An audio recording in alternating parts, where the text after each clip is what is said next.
Bunda. Iya Teteh. Baik, ada yang mau bertanya lagi? Yuk lanjut boleh. Silahkan. Oke, Mbak yang depan. Assalamualaikum warahmatullahi wabarakatuh. Waalaikumsalam warahmatullahi wabarakatuh. Perkenalkan, nama saya Nabila Carissa, usia 23 tahun. Sejak kecil mungkin keluarga saya banyak mengalami ujian Ustadz. Pada saat saya SD, orang tua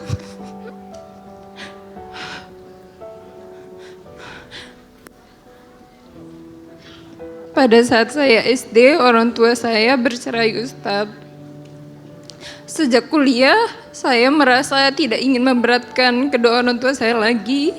Jadi saya mulai mencari endorse pekerjaan Ustadz dan alhamdulillah Allah mudahkan ya Ustadz.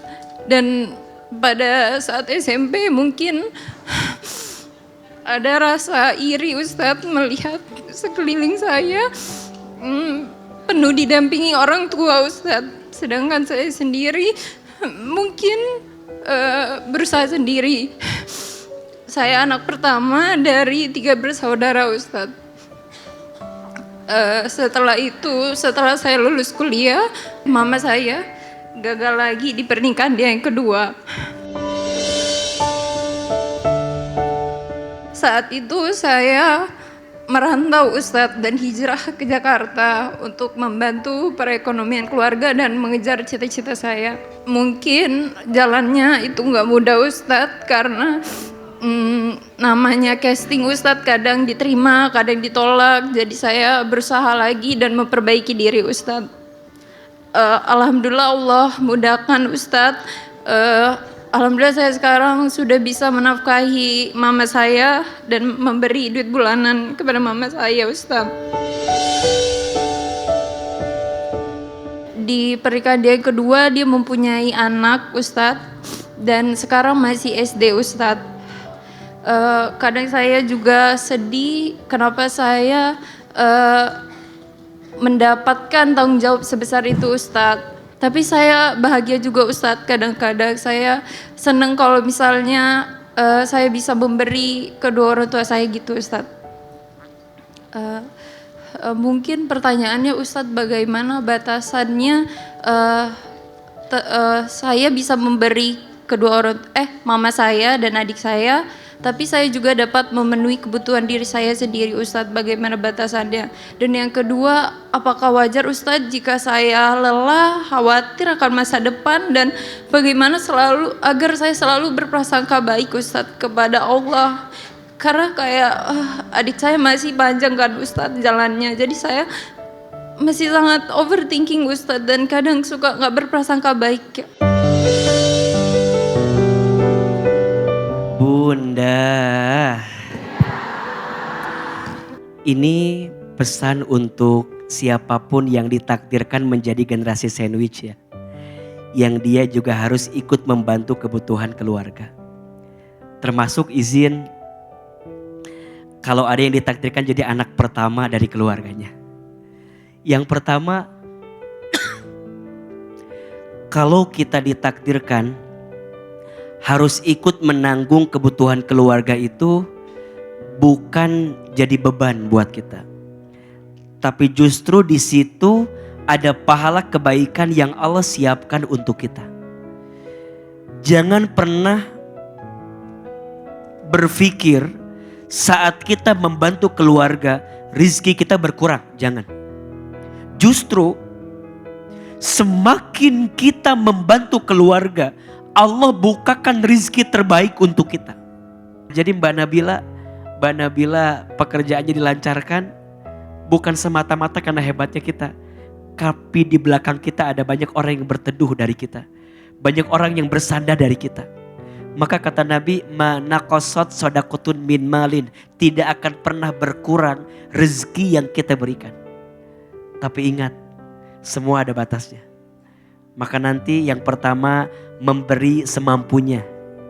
Jangan memaksakan. Karena kan gak sedikit ya di antara kita karena ingin disebut bantu keluarga, ujungnya memaksakan. Ada gak? Pinjam sana sini, ngorbanin sana sini. Ingat ya, ngebantu boleh, ngorbanin diri jangan. Ngebantu boleh, nyusahin diri jangan. Ngebantu boleh, memaksakan diri jangan. Maka yang suka dibantu juga jangan keterlaluan. Yang jadi salah karena mentang-mentang udah dibantu, setiap ada apa-apa mintanya dibantu. Ingat ya, meminta itu boleh, tapi meminta-minta jangan. Ulangi ini, bagus kalimatnya. Meminta itu boleh, tapi meminta-minta jangan. Berapa banyak, izin ya, saudara kita mungkin gak mau ngasih sama kita. Bukan gak mau ngasih, tapi khawatirnya jadi kebiasaan. Yang tidak membentuk dia menjadi pribadi yang makin berdaya. Betul gak? Maka ada istilah, jangan kasih ikannya, tapi kasih apanya? Kasih pancingnya agar dia bisa belajar. Karena hati-hati, kadang ya, orang itu punya sifat meminta-minta karena dibiasakan meminta-minta. Makanya bunda izin ya, ini kebiasaan nih. Kalau pas lebaran tuh, kita punya anak, tuh ada om kamu minta sana. Tuh ada kakak kamu minta sana. Kalau bisa, gak usah. Kalau dikasih, terima. Kalau gak dikasih, jangan minta. Dan bagi Mbak Nabila, percayalah, kebaikanmu sama ibu, kebaikanmu sama adikmu, tidak akan pernah habis kebaikannya. Dan pasti ada pahala yang Allah siapkan. Jangan mengeluh, di belakangmu banyak yang berteduh. Jangan gusar, di belakangmu banyak yang bersandar. Lewati aja, karena kalau bukan untuk keluarga kita, untuk siapa lagi, betul gak? Tapi kamu juga harus sayangi diri kamu sendiri. Boleh self reward, beli apa yang kamu mau, bahagiakan diri sendiri, betul gak? Kadang kita sibuk membahagiakan orang lain tapi lupa membahagiakan diri kita sendiri. Iya. Jadi belajar untuk lebih tenang melewatinya dan usahakan yang terbaik, tapi jangan pernah memaksakan sesuatu yang di luar kemampuan kita. Salam buat mama, salam buat adik. Insya Allah Allah mudahkan rezeki dan karir kamu. Amin ya Rabbal Alamin.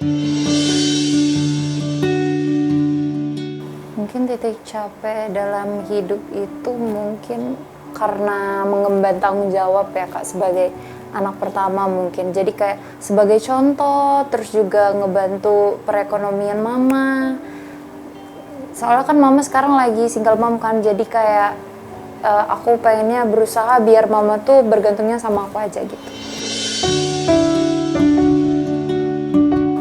Jujur setelah ngasih tuh emang bahagia banget Kak, kayak ada rasa bangga ya berbakti sama orang tua. Jadi kayak seenggaknya walaupun nggak membalas semuanya pas aku dari kecil diurus mereka, itu tuh nggak terbalaskan lah ya Kak. Tapi untuk ngasih bulanan tuh mungkin ada suatu kebanggaan. Jadi kayak kerja aku dikasih ke orang tua, kayak apa ya, capeknya tuh terbayarkan gitu.